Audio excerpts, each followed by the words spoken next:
Enron. Enron was founded in 1985 in the city of Omaha and was later relocated to Houston, Texas. Founders were Kenneth Lay and Jeffrey Skilling. The company came about when Houston Natural Gas and Inter North merged together. Enron supplied electricity and natural gas. They had over 36,000 miles of pipeline, and it was named America's most innovative company for 6 uninterrupted years. Enron used SPEs to cover up their massive losses and risky deals that went bad. SPE stands for Special Purpose Entities. If one makes money off an SPE, then one would only record the assets, but you would not record the debts, which makes a company's assets look really high and makes the company's debts look very low. Enron did this, and that is what inflated their assets, which led to their earnings looking very good and their stocks prices going through the roof. They then tried covering their $1.2 billion SPE as a loss in a company called Raptor. This was easily discovered by the SEC because a $1.2 billion loss is very easy to spot. Led to this fraud. Andrew Fastow, CFO at the time, got greedy. He saw the opportunity to find loopholes and used them to his advantage. He used SPs and FESB loopholes to cover up massive losses from bad deals, and it all came crashing down after they had to terminate the Raptor SPE. What is insider information? Insider info is the info that only people inside the company would know. And people in the company only knew this because Enron was not being truthful with their disclosures, and the public didn't know everything about them. So, when they were selling their stocks that they owned in the company, they knew information that the public didn't know, which is illegal. So, they were earning much more money than normal stockholders were if they sold it. And this is relevant because it's how the executives made a ton of money off selling their company stocks right before the price plummeted.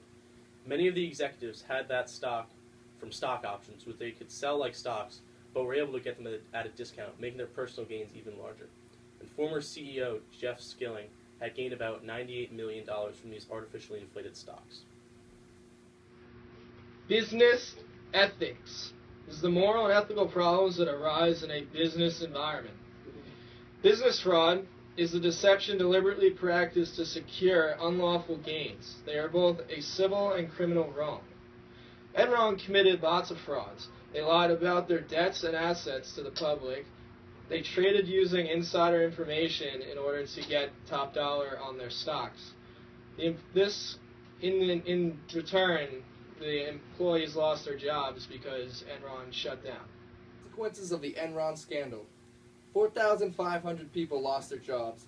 Almost $60 billion in investor money was lost. Many employees lost their pension funds. Citizens lost their trust in the American economy. The rules for financial reporting were defined, and President George W. Bush received a lot of criticism for close ties to Kenneth Lay. Arthur Andersen and Enron. Arthur Andersen is one of the 5 big audit firms in the world. Convicted of obstruction of justice for destroying documents related to the Enron collapse, the verdict was eventually overturned by the Supreme Court. The scandal itself and the criminal actions ended up destroying the firm. They had to give up their CPA license, which allowed them to audit publicly traded firms. Live. And next at bat is WorldCom. Describe the company and its main products. WorldCom was founded in 1983 by Bernie Ebbers. WorldCom was a long-distance telephone company. At its peak, it was the second largest long-distance phone company in America. WorldCom performed the largest corporate merger in the U.S. at $37 billion. The merge formed MCI WorldCom. There was supposed to be an even larger merge with Sprint at $192 billion, but the U.S. judiciary system would not let it happen because they thought it would cause a monopoly. What was the accounting fraud? Fraudulent accounting methods were being used because the company feared that their stock prices would drop if they did not do so. It occurred by 2 main fraudulent activities. First, they used their booking line costs as capital expenditures on the balance sheet instead of recording them as expenses. Their line costs were the main expenses for the company, and they capitalized their operating expenses and used fake journal entries. Second, they inflated their other revenues as fake entries, making it seem like they had a lot more business coming in than they actually did. In 2002, a group of internal auditors secretly investigated WorldCom and found $3.8 billion worth of fraud. The total assets of the company were inflated by $12 billion.